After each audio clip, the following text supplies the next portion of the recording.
Well, y'all, I text Alan and I still haven't gotten a response from him. I'd like to find out what's going on. I know he's probably busy doing something, but we miss him. So if y'all get a chance, send him a text or a call or something.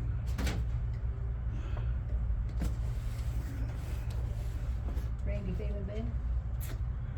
He seemed to be a little bit better the other day, but they still hadn't moved him or evidently made any difference with his roommate. But he seemed to be a little bit better, but not a whole lot the other day. He still had not located his brush.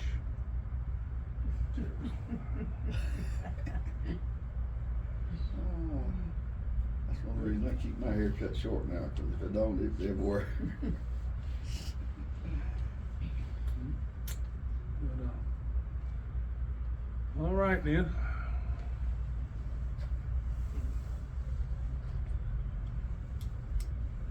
This is our last lesson out of the 13th chapter of Matthew. We start next week. Hopefully we will have our books sometime today. And but we start in the 14th chapter next week. In case you don't get a book, you can study up on the 14th chapter of Matthew and we'll still be in good shape. First 12 chapters of Matthew, Jesus is pretty much straightforward out teaching and preaching, and everything's pretty much out front and everything.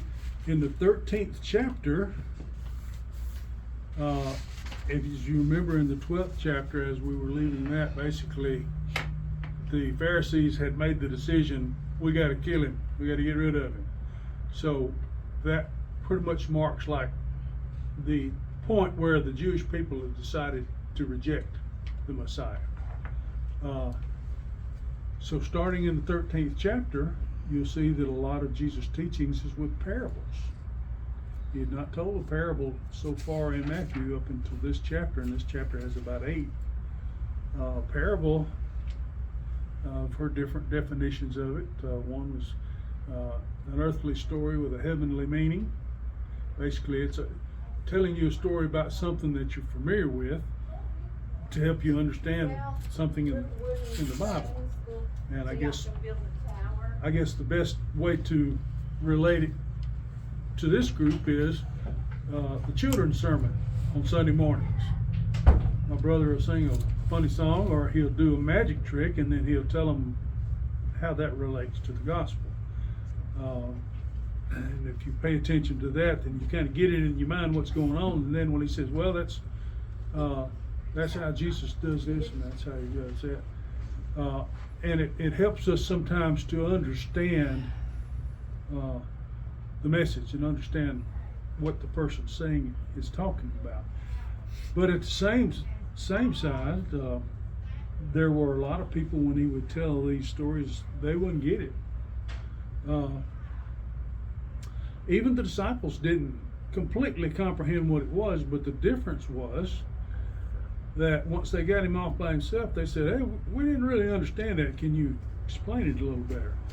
So the parables kind of divides people out a little bit. You know, you've got the people who don't understand because they don't really care.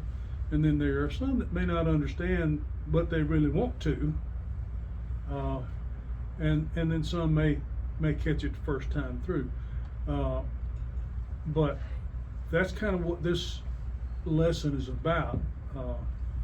It's talking about judgment coming.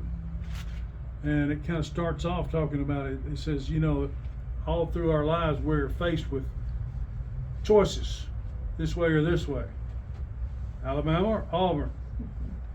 You know, chicken, steak, hamburgers, hot dogs, ketchup or mustard. You know, there's all kinds of choices. You like country music or you like pop music? Do you think rap is music, or do you think rap needs to be thrown away like rappers? But we always have a choice. There's always two sides, and that's basically what these parables are telling us is you've got a choice. God has said this is what it takes to get to heaven, but we've all failed. So he says, okay, if you will let me, you will trust me, I will take care of it. I'll get you there. But if you don't, you're on your own and you have no chance. So that's our two choices. But some of us just do not. There are people in the world, and we've all met them, that it doesn't matter what you tell them or what you show them or even what they've seen, just like we've seen in the first 12 chapters. The Pharisees saw him do miracle after miracle and heard him preach and all this, and the last thing they said to him was, show us a sign. You know, what was he going to do that they hadn't already seen? He'd raised people from the dead. He'd healed sick. He'd cast out demons. Show us a sign. You know, they were just trying to come up with reasons to not believe. And there are people in the world that are going to be that way. There are, like I said, there are about 8 different parables in this chapter. Our lesson actually only deals with 1 or 2, but in each case there's says the kingdom of heaven is compared to a man who sowed good seed in the field. We've all heard this one about the good seed. And it says some of the seed fell on the roadside. Well, as we talked about last week, the fields a lot of times they didn't have just designated roads like we do, you know. So a lot of times when people going somewhere, they would just pick a path and they'd find a way to go through your field without destroying it. But as you've seen paths, the more people that walk that path, the harder that ground gets. So some of the seed fell off on that and it couldn't grow. Nothing happened. The birds saw it and said, hey, look at there, they've let us some seed. And there's the bird feeder. And the birds would come down and eat it, or other critters. Other seeds fell in ground that there was dirt there, and it was pretty good on the top for an inch or two, but down below it was rocks and a lot of gravel and stuff. So it would hit and it would say, oh boy, this is good, and it would kind of you'd think you was going to get somewhere, and the roots would go down and hit that rock. They couldn't get any moisture, and it wouldn't take. They never actually grew to become the plant that they were supposed to be. And then there was the other seed that was planted, that was thrown into where there were thorns and other things.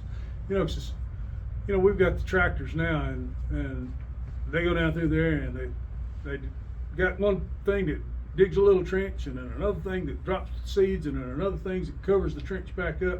When they get to the other end of the field, you know, they've planted several rows, and it looks like they've never been there. You know, it's been dug, planted, covered, and it's over. But back then, they would till the soil with a mule or an ox or whatever, and then they had a leather bag, and they would just take it, throw it like this.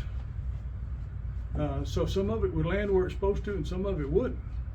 You know, they wanted to get all the way out to the edge of the field, so they'd throw it over there, and some of it would go too far.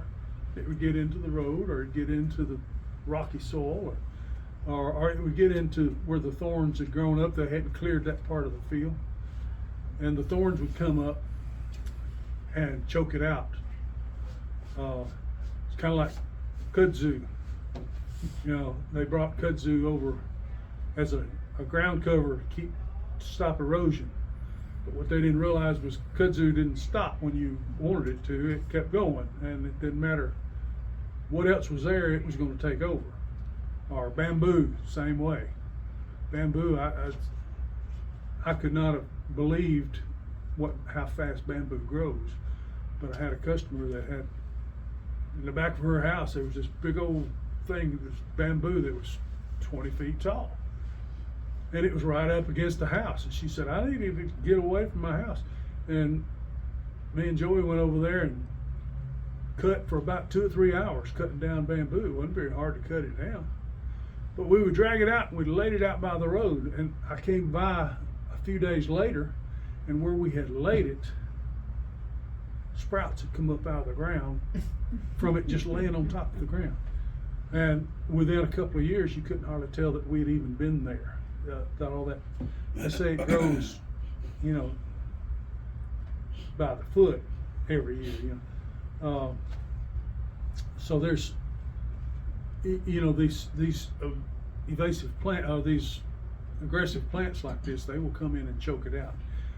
And the disciples asked him, said, well, what's all this mean? And he said, well, you know,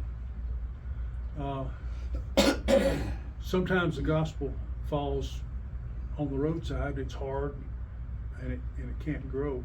And that's the person whose heart is just totally against God, like the Pharisees. It didn't matter what they heard or what they saw. They didn't believe it. They didn't accept it. The second one, the rocky ground. You know, you've seen people before. They get all excited and they come in here and they get all, they got saved and I'm going to get baptized, and you never see them again. It's not real. It doesn't really get root. It's an emotion. When your salvation is totally emotion, it's not real. It's just something that everybody was having a good time. You know, you can get caught up. That's why it's very difficult sometimes when you get in a situation where a lot of people are just really, I don't know if you've ever been in a service where people were just really getting excited and shouting and running around and doing all this kind of stuff. You know, you can get caught up in the emotion sometimes, and you get to thinking, well, you're feeling the same way, you know. But that's not what it's about. You don't see that in the gospel. You know, God, when Jesus was presented, when someone had a genuine experience with Jesus, it wasn't a jump and shout and holler and scream. You know, they did. The one guy that he healed that couldn't walk, hadn't walked all his life, says he was walking and leaping and praising God. But you know, that's a whole different thing. But for the most part, your salvation is something that happens in your heart and it changes your life. But you don't necessarily run around hollering and screaming and getting wild about it. Sometimes the reaction you see in a person is not genuine. It's not real, and we see that a lot of times. We've probably seen that. You've probably seen it in your life where people come into the church. I remember when I was growing up, we used to have a gospel singing at our church once a month. That was just, you know, it was just a thing. Once a month we had a gospel group. We had some really good quartets come, and there were several of us in the church. There were several members of our church that were a member of quartets. So during the week we were going other places. Just about every week we was going somewhere and hearing gospel quartets. And I can remember one night, it was one of the quartets were singing, and they got to the end and they gave an invitation, and the piano player for the quartet went up and got saved. He says, you know, I've been working in the church for years. He said, I've been in quartets. He said, I've taught Sunday school classes. He said, I've been in choir. He said, I've been everywhere. He said, but I never truly had a relationship with Jesus Christ. And that's all that matters. It ain't the things you do. It's the one thing. Just that one thing. Make him. I was scrolling through some of they have what they call reels on Facebook, and some of them you want to scroll past real fast. And some of them are very good, and there's been a lot on there that are outtakes from The Chosen, the series The Chosen. And the one my brother has mentioned several times about Matthew, who's talking to the centurion that was kind of in charge of him when he was working there. They had become friends, and he was telling him, he says, Roman soldier man of authority, and he was talking about, boy, this is happening and this is happening. I've got all this going on. I don't know what I'm going to do. He said, I just, every day it's just, I can't figure out what I need to do next. And Matthew just looks at him and he said, I only have one thing to do every day. One thing. He said, that's follow him. He said, everything else takes care of itself. Follow him. And that takes a different kind of commitment than getting out there and just putting on the show, doing what's expected, doing what people think you're supposed to do. So that's the people that were planted on the rock, because usually that doesn't last. They get excited for a while and then it just doesn't last.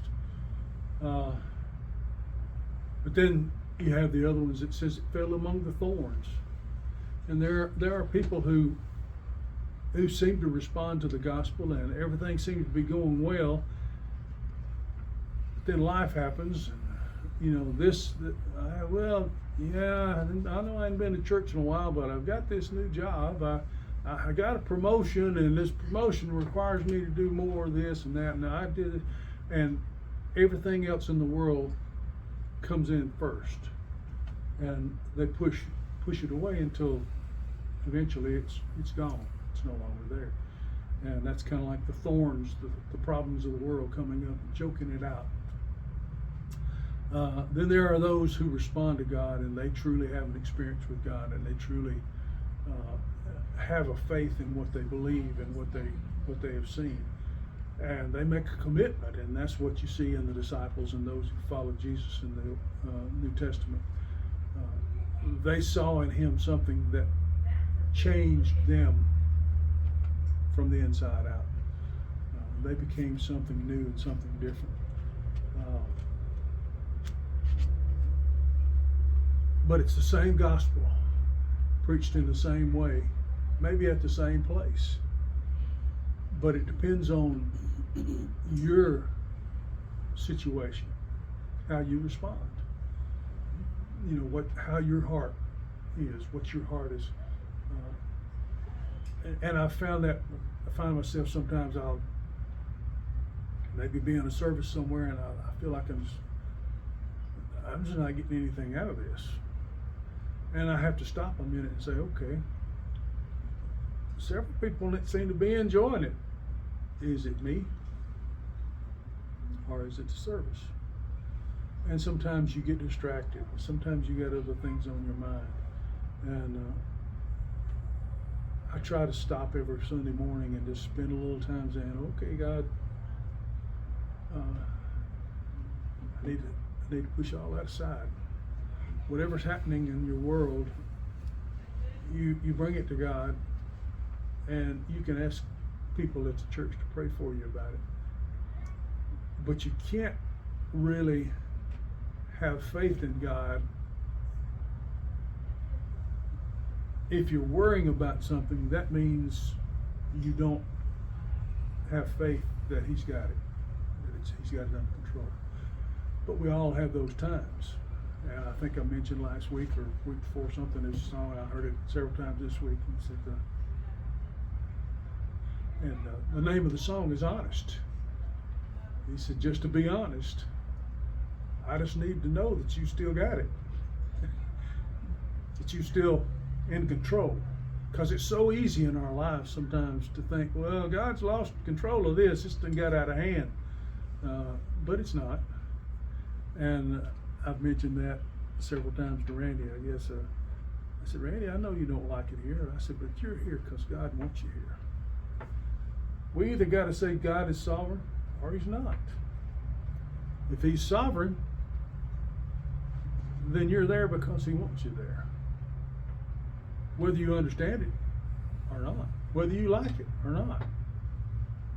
But if He's in control of everything, then He's in control of where you are too. And if something's going on in your life, there's a reason. There's some kind of reason. And I've told him, I said, there are people here that you can reach that I can't. Because you see them every day. You spend time with them every day. But I said, but if you keep complaining and telling everybody that they're stupid. That's not the way to somebody's heart. I said, you know, you have an opportunity, just like we have seen in the past studies that in the last few weeks it talked about. It says you know, when he sent the disciples out, he said, you're going to be mistreated and you're going to be thrown in jail. And when you're in jail, there's probably going to be somebody there sitting beside you in that same jail that wasn't listening to you preach outside, but they ain't got nowhere to go today. So you can tell them about Jesus while you're sitting there in that prison.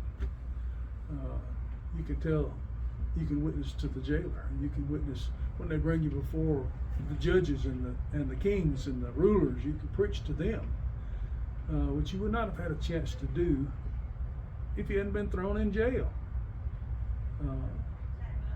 So sometimes things happen in our lives that we don't like, that makes us uncomfortable, or we feel like we've been mistreated, or we feel like life's not fair. You know, I've read through the scriptures several times, and there's not anywhere in it that says life's fair. It ain't gonna be fair.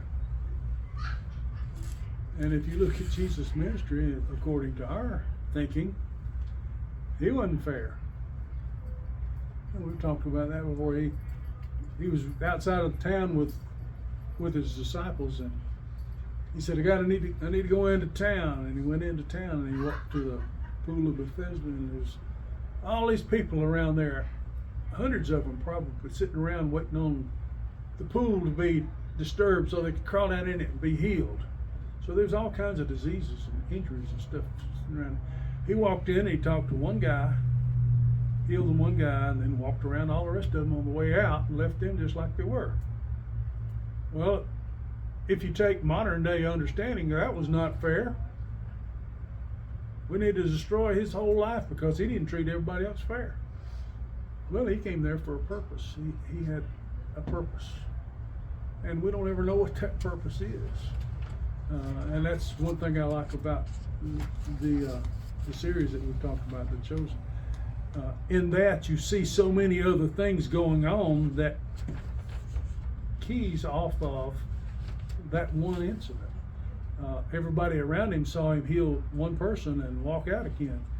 But in that, of course, they took some liberties and everything, but in that, this guy's brother was fixing to do something wrong because he had become a zealot.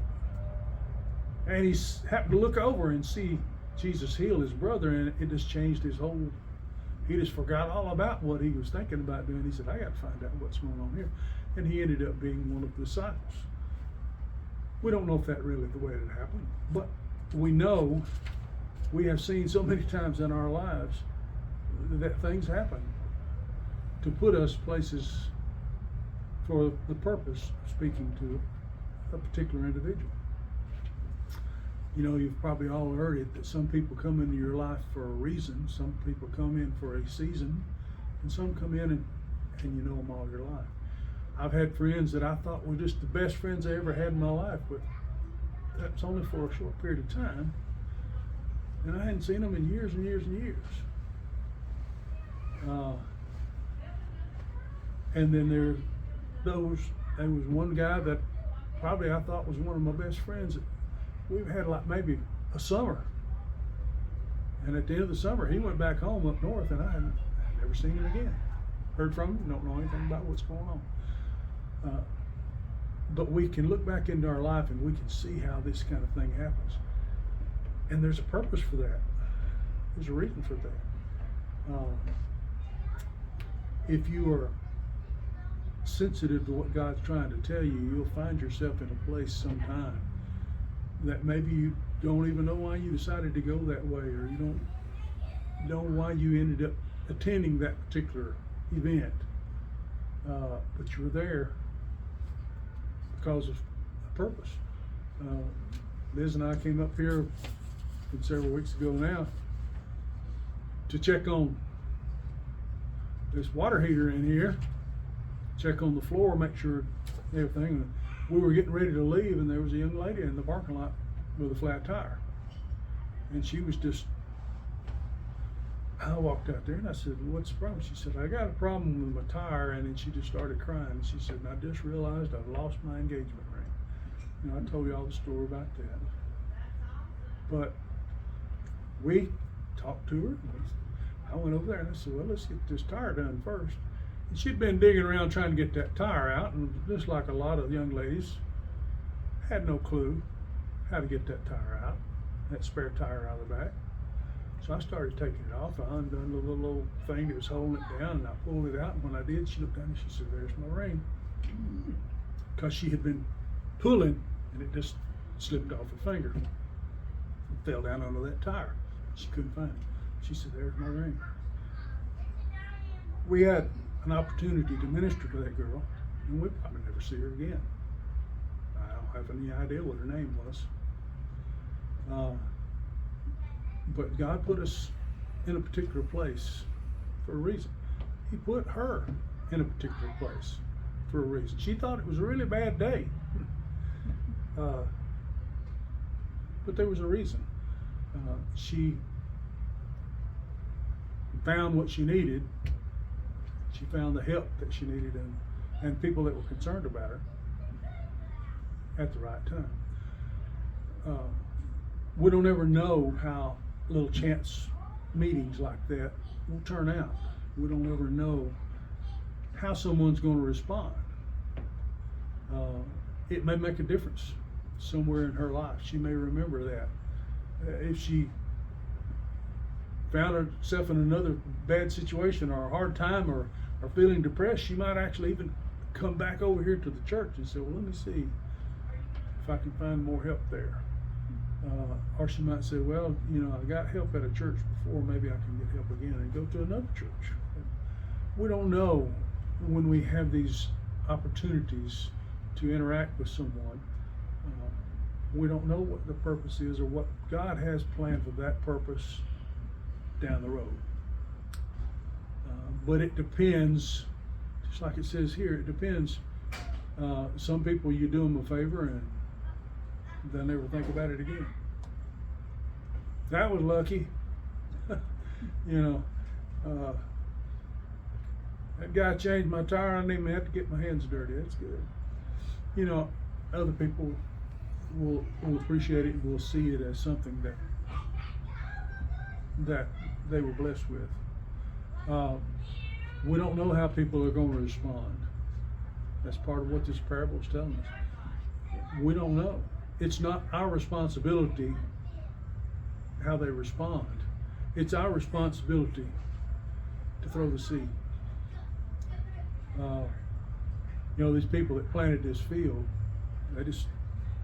their job was to throw the seed, plant the seeds, cover all the way to the edges, so that, you know, they maybe got threw a little too far, too hard in the wrong direction.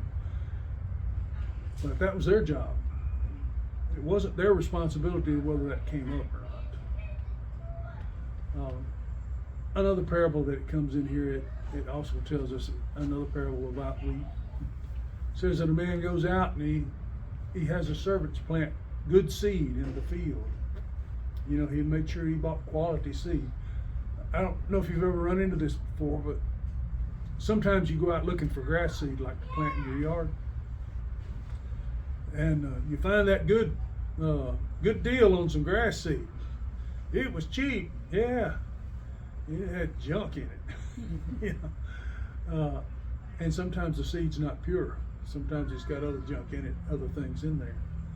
And you plant it and you don't only get grass, you get weeds. Well, he had bought quality seed. This was good quality seed, and they planted it. And then after they planted it, at night when everybody had gone home to rest and everything, one of his enemies sent his servants over there, and he said, let me see if I can slow him down a little bit. He said, go over and plant these weeds. He calls them tares. There was a particular plant that looked just like wheat until the point that the wheat popped out. And the other one, it didn't, because it was a weed. And he come over and overplanted, you know, put that stuff in there too. Well, nobody knew anything about it. It all looked the same. It started sprouting up, and they said, look at there, it's all coming up. Because when it first comes up, it all looks the same. But then as it grew up, you started seeing the wheat pods come out, you know. And these over here, by that time, they look a little bit different. And people that were used to it and everything, they said, that's not wheat, that's weeds. It's tares. And they went to the guy and said, you know, did you buy good seed? And he said, yeah, I bought good seed. And he said, well, we got weeds. He said, you want us to go pull the weeds out? And the master of the field said, no. He said, I'm afraid they're all just kind of growing together. And he said, if you go pulling one out, if the roots are entangled, he said, you might pull the good stuff out with the bad. He said, so just leave it alone. He said, when it comes to harvest time, he said, I'll send the pickers out there first and said, cut all the weeds out, bundle it up, throw it in the fire, and then go back and get the good wheat and take it and put it in my barns. You know, we listen to that. God has planted good seeds in this world. He's got his message out. He's got his messengers out delivering this message, and he's telling people the good news. He's telling them the answer. He's telling them about his grace and about his free offer. And some people are playing the part, but they're not really committed. You know, the Pharisees, they made a point of looking very devout, very righteous, but in their hearts they had no commitment to God at all. They had commitment to a process. They had found out, if I become a Pharisee and I enforce all these laws and I act in this particular way, then I will become important and I will have power and I'll have authority. And that's what they were following. They weren't following God. They were following a dream. But when you sit there and look at them, they looked like they were the ones that was in the right place. They looked like they were the leaders. They were the righteous people, but they weren't. But what God is saying is there's going to be people like that in the world that put on a good show, but they're not really committed to God. But when God comes again, when his judgment comes, those people will be gathered up. And you've heard the story. It says they'll stand before the Lord and say, I did this and this and this. And he said, well, I'm sorry, I never knew you. It's an old gospel song. Sorry, I knew you. Think about that song. Everything I do relates back to a song somewhere. But I think I heard of it. yeah, it's an old The song. gospel group that did that. I think I heard them in Deer Springs sometime. Did you? A long Probably. time ago. Well, Deer Springs had a lot of good ones over there. But you know, they'll be gathered up and thrown into the fire because they were not true. They were not genuine. But those who are genuine, those who did believe, those who did produce, and that's how you can tell genuine from non-genuine. People, it says you produce fruit, and a lot of people kind of get confused about that. They say, well, I hadn't won anybody to the Lord, or I hadn't done this, or I hadn't done that. You don't really know that. It's like I said, we do things for people. We live our life in front of people, and a lot of times we never know what response might come from what we have done. But if you live the life before people that God wants you to live, you're going to make a difference to people. I have tried to live the best that I could in front of people as I would go into their houses doing the repairs and stuff. And a lot of people I've heard them refer me to other people and tell them and say, he's a Christian guy. I said, well, I never told you I was a Christian. Then evidently they saw something. Evidently I had one good day anyhow, you know. But we're not always going to be perfect. We're not always going to do it right. But we need to if we do something wrong and it don't bother us, then that's something to be concerned about a little bit. But if we do something wrong and we're sorry about it and we're concerned about it and we go to God and say, God, I shouldn't have done that, and I'm sorry.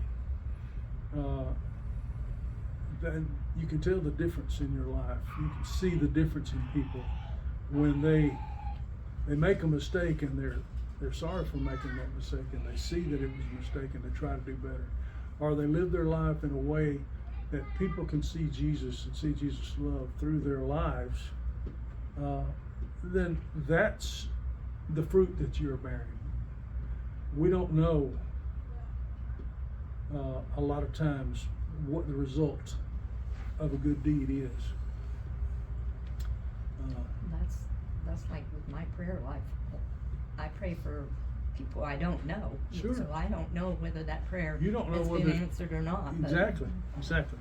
And there are people that I have known people before that, you know, I didn't go out on visitation night and knock on doors and stuff, but you knew they was at home praying. And a lot of times in prayer warriors is the ones that was, we rewatched a movie a week or so ago, War Room. If you ever get a chance to see that, watch it at least once, maybe twice. But this older lady, she was getting ready to sell her house, and this younger lady, which was played by Priscilla Shirey, she was the realtor, and she come looking at it, and she was going through all of this, and this little old lady was just real matter of fact about things, but she was pleasant and everything. She was talking to her, and she was talking to her, and she brought her in. She said, "This is my second favorite room in the house." And later on, she said, "You know, you showed me the second favorite room in the house, and you didn't ever show me the first favorite." And she said, "Well, I'll show you that tomorrow. You come around tomorrow, and we'll have coffee." And she came the next day, and she got to talk. She started talking to her about her spiritual life. About did she go to church? And she said, "Well, you know, I go every once in a while, sometimes." And she went in there and got coffee, and she brought it out, and she was sitting there drinking her coffee, and Priscilla picked up her cup and she took it. She said, "Man, this coffee's not hot." She said, "You like yours hot?" She said, "Yeah, mine's hot." She said, "You know, coffee's kind of like serving God." He said, "If you go every once in a while, nobody likes a lukewarm." He said, "They like hot." He said, "If you just go every once in a while, that means you're not really serious about it." And she went and got her another cup of coffee. But later on, she took her back and she said, "Now I'm going to show you my favorite room in the house." And she took her, and it was a walk-in closet. There wasn't no clothes or nothing in it. It had all these little papers and notes up there, things she was praying for. And she said, this is where I go to talk to God." She said, "I call it my war room." And through her leading this young lady to the Lord, she helped her. She was having trouble in her marriage. Her husband was an awful person. And she said, "You can't fix him." She said, "You have to fix you. And if you do what you're supposed to do, then you'll find other people around you responding differently." And it's just a good movie, and it's well worth watching. I'll probably watch it again in a while just because I enjoy it. But it teaches us, if we do as we're supposed to do and treat other people the way we're supposed to treat them, eventually they'll either respond positively or they won't. That's not our responsibility. We can't change other people. All we can change is us. So we need to make sure that the part that we can change, we do. And make sure that we live the life that we're supposed to live. The daily Yeah, bread? Yes, the Big one or big the- one, the big one. Is the big one, Yeah, yeah. my mother-in-law said it was a woman's. Yeah, 'cause the little one is December, January, February, and Oh, is it? the big one is January, February, and March. Really? Yeah, that's the way they always do it. The big one always covers a different 3 months. But, so you still got another month in the big one, but you almost done with the little one. All right, hopefully we'll have our books before we leave here today. If not, then study the 14th chapter of Matthew. Let's see what we can find out about it.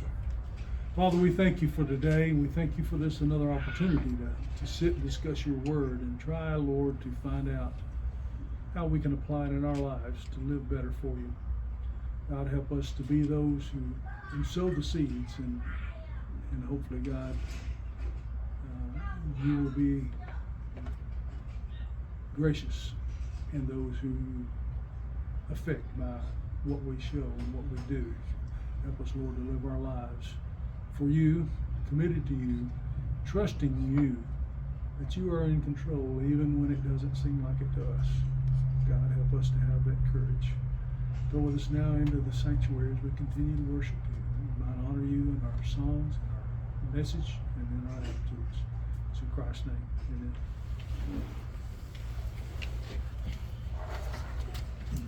But what years were y'all at Deer Springs, do you remember?